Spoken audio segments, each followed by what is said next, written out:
काल जी घटना घडली त्या घटनेचा निषेध करण्यासाठी बरेचसे लोक कालपासून या ठिकाणी येत आहेत. कालही सुरेश तुम्ही आला होता पोलीस स्टेशनला. त्या ठिकाणी घडलेला प्रकार घरच्यांना काही माहिती नव्हता, त्यामुळं काय तिथं सविस्तर मला बोलता आलं नाही. परंतु आम्हाला एक आधार वाटला तुम्ही त्या ठिकाणी आले. तर असे अनेक लोक या ठिकाणी आले, प्रत्येकाने मागणी केली त्याला फाशी दिली, शिक्षा झाली पाहिजे, अमुक झाली तमुक झाली पाहिजे. आम्हाला वाटलं प्रशासन आम्हाला सहकार्य करते की नाही, परंतु प्रत्यक्ष दर्शन केलं तर प्रशासन आमच्या पुढं 10 पटीने चाललं होतं. म्हणजे त्या जो विकृती त्यांनी जे केले ते कृत्य केलं त्याला पकडलं काय, शोध लावला काय, पुढची प्रोसेस म्हणजे ते इथं न करता PM त्यांनी सस्पेंड करावं, या सगळ्या ज्या गोष्टी आहेत या सगळ्या गोष्टी त्यांनी इतक्या फास्टमध्ये केल्या प्रशासनामार्फत. आणि जे शासकीय जे काय अधिकारी आहेत त्यांनी एक दिलासा दिला का आम्ही तुमच्या बाजूने आहोत. काही पोलीस जे लोक होते म्हणजे वर्दीमध्ये त्यांच्या डोळ्यामध्ये पाणी आलं. म्हणजे त्यांच्यातला बाप सुद्धा जागा झाला होता की खरंच म्हणजे किती घटना भयानक आहे. कारण याचं मी साक्षीदार आहे. त्या ठिकाणी पाहिलं त्यावेळेस योगेशला त्यांनी जवळ घेतलं, बाळा काप आम्ही तुझ्या बाजूने सगळ्या बाजूने. आता आमची जो समाज आहे इकडून जवळ 50,000 लोक इथं येणार होते. आम्ही सांगितलं का कुणाच्या विरोधात आम्ही करणार आहे, हे आंदोलन करायचं काय गरज पाहू, 50,000 लोक आणायची कशासाठी, आम्हाला शासनाने परिपूर्ण हे सहकार्य केलेलं आहे, त्याच्यामुळं ती काही गरज नाही आहे. परंतु या निषेधार्थ उद्या 6 वाजता पिंपळवंडीमध्ये मूक मोर्चा काढलेला आहे आणि 7 वाजता तिथं ग्रामपंचायतीपाशी शोकसभा आयोजित केलेली आहे. त्या ठिकाणी आता या ठिकाणी बरेचसे जणांना बोलता आलेलं नाही, त्या ठिकाणी त्यांना बोलायला आपण देणार आहोत.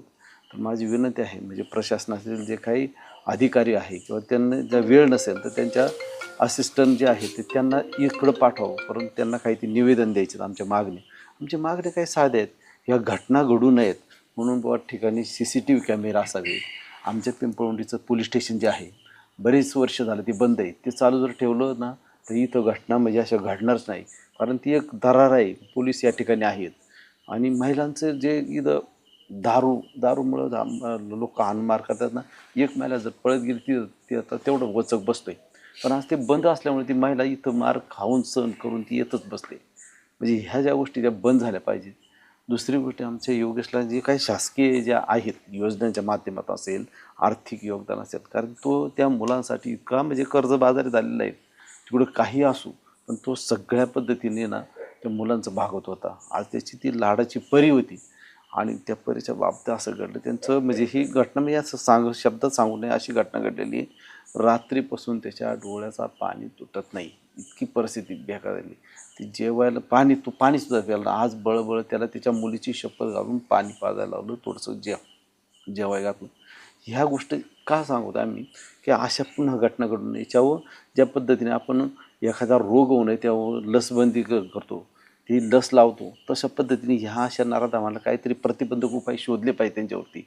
या अशी समाजातून घाण काढून दिले पाहिजे. ती ह्या पद्धतीने केलं तर कुठंतरी त्यांच्यावर एक निर्बंध निर्माण होईल आणि ते घाबरतील समाजाला. कारण आपल्या आम्हाला CCTVची मागणी ती प्रामुख्याने त्या ठिकाणी झाली पाहिजे. यांचा एक जो पोलीस स्टेशनचा हे ते एक दिलं. आणि दुसरी मागणी आमच्या वस्तीमध्ये पूर्वी DC जाधव साहेब म्हणून होऊन गेलेले आहेत, हिवरे साहेब म्हणून होऊन गेलेले, असे 2-4 पोलीस जे आहेत ते या ठिकाणी साबळे साहेब होते एक ते इतके घरी चांगले येऊन या समाजामध्ये बसायचे, इतका समाज व्यवस्थित होता.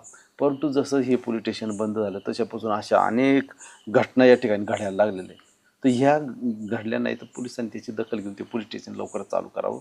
आणि इथं आमच्या ज्या समाजावर आमच्या एक प्रेमाची नजर किंवा एक करडी नजर त्याच्यावर राहते, जेणेकरून जी आता नवीन पिढी तयार होती त्या पिढीला की वेगळा मार्ग म्हणजे चांगला मार्ग भेटेल अशा पद्धतीचं सहकार्य करावं असं आम्हाला वाटतं. आजच्या या घटनेमध्ये आम्हाला सगळ्या गावातली म्हणजे इथं म्हणजे प्रत्येक कुटुंबातून माणूस या ठिकाणी येऊन गेलेला आहे.